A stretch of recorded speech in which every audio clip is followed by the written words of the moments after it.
Avoir été trop long, on ne s'est pas ennuyé une seconde. On va commencer avec vous, Jean-Yves Gillet. Comme l'a dit Yvon Gattaz, vous avez des informations nouvelles à nous donner. Je voudrais juste vous présenter d'un mot. Vous êtes directeur général du Fonds stratégique d'investissement, le FSI, depuis 2010. Vous êtes le deuxième patron du FSI depuis sa naissance. Vous avez commencé votre carrière, si je ne me trompe pas, au ministère de l'Industrie. Vous avez aussi travaillé à la Data. Vous avez fait un peu de cabinet à la Data, où vous avez sans doute croisé... Non, au ministère de l'Industrie. Oui. Vous étiez le directeur général. Voilà. Vous avez fait un peu de cabinet également, et avant de rejoindre en 91 Usinor Sassilor, devenu ArcelorMittal, que vous avez quitté juste pour ce nouveau challenge, donc de diriger le FSI. Rappelons-le, c'est un fonds souverain, on dit, qui a été créé par l'État en 2008 pour financer des entreprises qui apportent de la compétitivité à la France. Grâce à vos études sectorielles, vous venez d'entreprendre une grosse étude sur les ETI. Vous en avez identifié, si je ne me trompe pas, 300 principales. Non, c'est pas ça? Plus. Vous allez nous expliquer tout ça. Quelles ont été vos premières surprises ou vos premières constatations dans ce travail que vous avez fait sur les ETI? Dans ce travail qu'on a fait sur les ETI et que vous pourrez avoir à la fin, puisque l'encre est en train de sécher, et voilà. il vient de sortir. Donc on va être privilégiés, on va les avoir toutes, on sera les premiers à la découvrir. Les ETI, dès le début, ont été un des objectifs principaux du FSI. Et les raisons pour lesquelles les ETI sont stratégiques pour le FSI, je pense que le président Gattaz vient de le dire, leur poids dans l'économie, leur poids dans la compétitivité. Je rajouterai un autre chiffre au chiffre qu'il a donné, qui est qu'elles investissent 24% de leur valeur ajoutée contre 20% pour les grandes entreprises et de l'ordre de 16% pour les PME, ce qui montre effectivement un effort particulier dans l'industrialisation et dans le développement. C'est donc clairement un maillon stratégique pour la compétitivité de la française et pour l'emploi, qui sont les deux missions du FSI. Mais un souci. Quand on compare à l'Allemagne, nous avons trop peu d'ETI. Dès lors que l'on considère que c'est un socle important de la compétitivité d'un pays, nous avons 2 fois moins qu'en Allemagne. Et peut-être que ce que nous a expliqué le président Gattaz sur le fait de la reconnaissance tardive de cette catégorie particulière qui a une dynamique spécifique, la reconnaissance en 2008, c'est peut-être parce que ce n'était pas vraiment dans notre ADN. Et que finalement, c'est une très bonne chose maintenant que ceci sorte et que ceci apparaisse comme une réalité. Et comme pour le FSI, la mission qui lui a été fixée, c'est de contribuer à la compétitivité industrielle de la France et à l'emploi en investissant dans des projets de croissance et de consolidation, tout naturellement, les ETI sont devenus notre cœur de cible. Et avec mon équipe, ce que je veux faire, c'est de donner envie aux entreprises ou de faciliter aux entreprises leur envie de croissance en fournissant les moyens de cette croissance lorsqu'elles ont faim de leur croissance. Alors concrètement, ça veut dire quoi? Comment on a fait? Il s'agit d'abord de connaître. Une démarche un peu commerciale. Il faut toujours mieux connaître ses clients. Et donc, dans les 4600 ETI statistiquement recensés par l'INSEE, quand on enlève toutes les filiales des grands groupes, qui sont classifiées encore comme ETI, quand on enlève les filiales françaises des groupes étrangers, lorsqu'on enlève un certain nombre de secteurs qui ne sont pas dans notre champ d'activité, comme les services financiers, le tourisme, l'immobilier, eh bien finalement, il reste un millier d'entreprises, un millier d'ETI qui sont industriels, de services à valeur ajoutée ou de services à l'industrie, parce que finalement la frontière entre purement industriel et services industriels est faible, c'est-à-dire très peu. Et si on regarde le purement industriel, on a détecté 740. C'est-à-dire très peu d'entreprises. Et notre démarche a été de les connaître, d'aller au-devant d'elles, de choisir celles qui nous paraissaient être les champions de leur domaine, de leur secteur.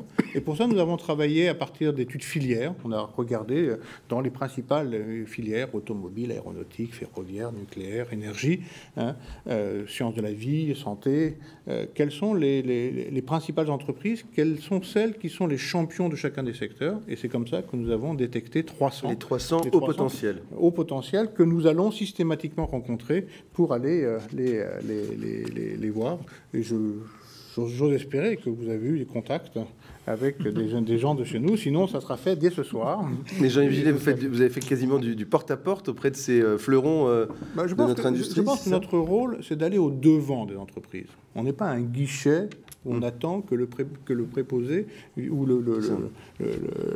l'entreprise vienne voir. Je pense que c'est notre rôle que d'aller pour faire comprendre ce que l'on peut faire.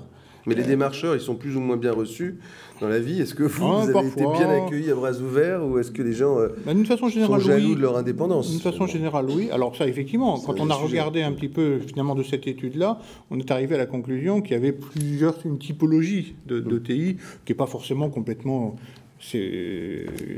différenciante ou séparative, parce que parfois il y a plusieurs critères qui se joignent. Il y a beaucoup de champions cachés. Beaucoup de champions cachés, et je trouve que c'est assez remarquable de voir à quel point il y a un dynamisme industriel, un dynamisme d'entreprise qui est assez impressionnant. Et puis deuxièmement, il y a beaucoup d'entreprises, des ETI, qui sont en transition, et en particulier qui se positionnent sur les marchés mondiaux et qui rentrent dans une logique d'internationalisation. Il y en a une qui est par exemple de Dietrich, Process System, dans lequel nous avons investi, qui est en train de faire une croissance énorme en Chine. Et puis, il y a effectivement les entreprises familiales, puisque, comme l'a rappelé le président Gattaz, beaucoup de ces entreprises sont familiales ou patrimoniales. Patrimoniales, ça veut dire qu'elles ont déjà un peu ouvert leur capital, mais ce que je rencontre souvent, ce sont des entreprises familiales qui n'ont pas ouvert leur capital et qui hésitent à le faire parce que c'est une perte d'indépendance, parce que c'est d'autres modes de gouvernance, d'autres modes de fonctionnement. Et je regrette parfois que certaines entreprises semblent limiter leur croissance à leur autofinancement et à un endettement raisonnable, comme l'a dit le président Gattaz tout à l'heure, c'est un endettement raisonnable. Et donc, ma mission, c'est de faire en sorte que on ouvre un peu la boîte du capital pour permettre, avec les atouts du FSI, la volonté des entreprises de leur croissance, c'est-à-dire redonner les moyens de la fin de croissance aux entreprises. Et qu'est-ce qu'on apporte aux ETI? Qu'est-ce que le FSI apporte aux ETI? C'est une ressource pour les ETI parce qu'on est un investisseur d'un autre type que les investisseurs classiques. C'est-à-dire, en fait, la première des choses, c'est que nous sommes un partenaire de long terme. Et ça, c'est reconnu par un certain nombre d'entreprises qui nous disent, puisque l'étude a été menée également à partir d'interviews d'entreprises, j'ai un a priori positif car le FSI est un fonds d'intérêt général, la création d'emplois et le développement de savoir-faire seront des considérations qui comptent. J'ai perçu le FSI comme un actionnaire stable, qui n'allait pas tout péter au bout de 5 ans, pardon l'expression, mais c'est des verbatims, et avec des critères d'investissement sensibles à la matière dont on bâtit l'outil. Donc il y a bien cette notion de compréhension fine que nous a donné les études sectorielles dont je parlais tout à l'heure, de compréhension de l'entreprise, du secteur dans lequel elle évolue, des facteurs de croissance de chacun des domaines, et c'est bien cette expertise industrielle que nous cherchons à développer. Alors concrètement, ça veut dire quoi? Je vais vous citer un exemple, une entreprise qui s'appelle Gorgé, présidée par M. Raphaël Gorgé, donc même nom, entreprise qui travaille dans le nucléaire, mais également dans les automatismes. Ben, nous sommes allés le voir. On lui a dit, est-ce que vous avez un projet qui a besoin de financement? Il a dit, ben, pour l'instant, je ne vois pas très bien. Et puis, il nous a très bien reçus, très poliment, en disant, vous êtes bien, oui. Et puis, 2 mois plus tard, il est revenu nous voir.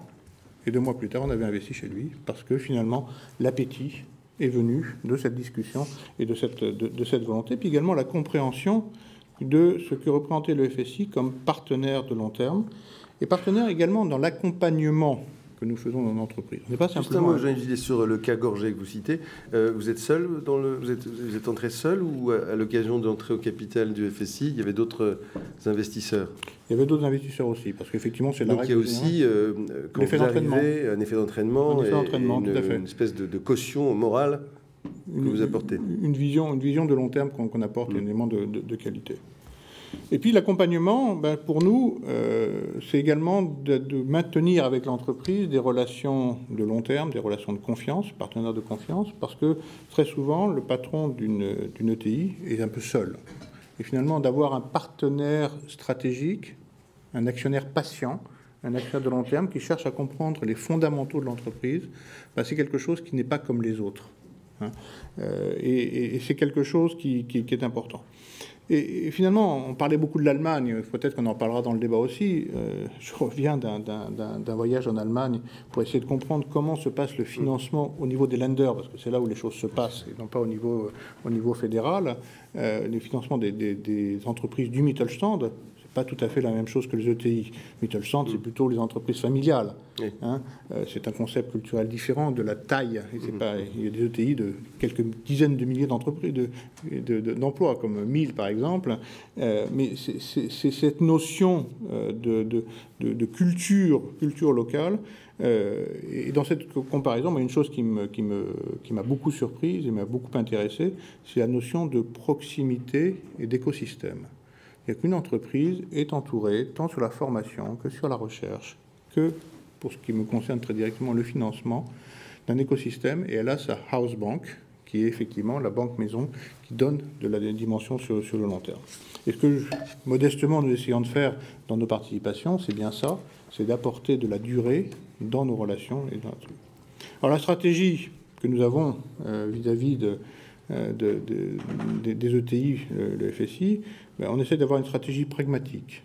D'abord, elle se bâtit autour de cette logique de filière, de compréhension de la structure industrielle existante et de la manière dont on peut contribuer en investissant dans plusieurs entreprises d'un même secteur, soit de permettre des consolidations, soit au contraire de faire en sorte qu'un ensemble d'une filière puisse croître.